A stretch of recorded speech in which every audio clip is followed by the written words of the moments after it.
श्रियकान्ताय कल्याणनिधये निधयेतिनाम् श्रीवेङ्कटनिवासाय श्रीनिवासाय मङ्गलम्। लक्ष्मी सविभ्रमालोकसुभ्रूविभ्रमचक्षुषे चक्षुषे सर्वलोकानां वेङ्कटेशाय मङ्गलम्। श्रीवेङ्कटाद्रिशृङ्गाग्रमङ्गलाभरणाङ्गये मङ्गलानां निवासाय श्रीनिवासाय मङ्गलम्।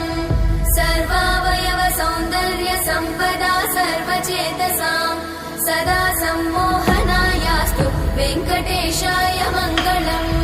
नित्याय निरवध्याय सत्यानन्दचिदात्मने सर्वान्तरात्मने श्रीमद् वेङ्कटेशाय मङ्गलम्। स्वतः सर्वविदे सर्वशक्तये सर्वशेषिने सुलभाय सुशीलाय वेङ्कटेशाय मङ्गलम्।